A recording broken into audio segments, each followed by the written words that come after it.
Doom has been synonymous with the video game industry ever since the early 90s or mid 90s when it first came out, I believe. And it's still going strong even today with the reboot of Doom 2016, as well as Doom Eternal that came out later on in 2020. And now we got Doom the Dark Ages coming out May 15th of this year. And this game is going to focus more on narrative, which probably is the best way to go. But then again, I don't know.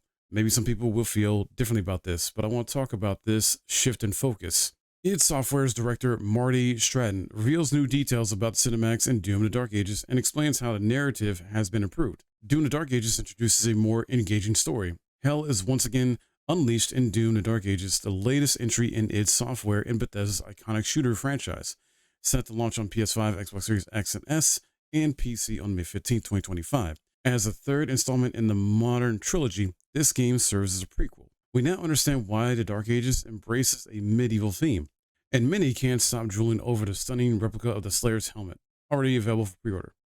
But Doom the Dark Ages is more than just a gameplay evolution.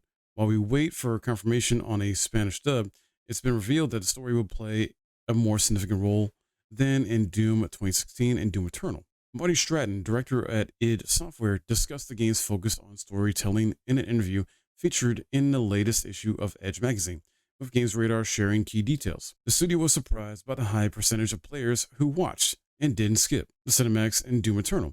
As a result, the Dark Ages will place greater emphasis on non-playable story sequences, a shift that was already hinted at during January's Xbox Developer Direct event.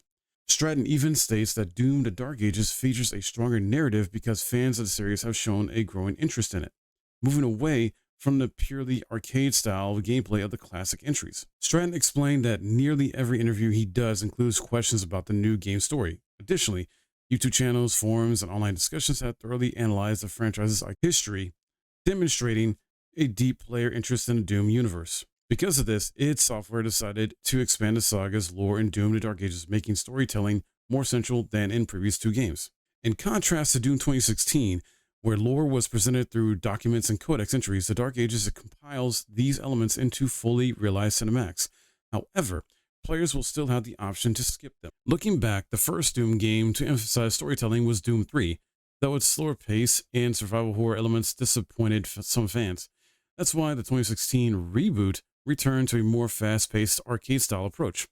However, Doom Eternal and its DLC expanded the franchise's lore, captivating players and paving the way for the Dark Ages to continue in the same vein. Very exciting stuff here based on this article and information that we've learned about, and I'm all for it. I don't mind the arcade style, but I also am glad in a way they're going to focus a bit more on narrative, make it a bit more clear and understandable, because the Doom universe is a fun universe to get into and explore and find out what the heck is going on, why the Doom guy is the way he is, stuff like that, and these creatures and other elements and factions in the universe of what they're doing or how they came to be. So definitely looking forward to this. Glad they're adding a skip button for those that want to skip this. And I believe Doom the Dark Ages is going to be single player only. There's no online multiplayer component like there was in the two previous games. And that could, upset some people, or maybe the majority of people are cool with that. I'm personally cool with it. I never really engaged in the online all that much anyway. So I'm cool with the single player experience and just making that a better overall experience. Possibly they add some new game plus to it as well. I don't know if they will. They're obviously going to add some story DLC down the line. So we'll just have to wait and see what they do and what more information we get leading up to its release. It will be launching on May 15, 2025 on PS5, Xbox Series X and S, and PC, and will be day one on Game Pass as well if you don't want to pay the full price for this game and want to play it through that way. And that's all I got for you in this video, guys. Hope you enjoyed it. If you did, hit that like, subscribe if you're new. Let me know your thoughts in the comments below, though, about this and how you feel about the more narrative direction focus of the game. And I'll see you guys in the next video.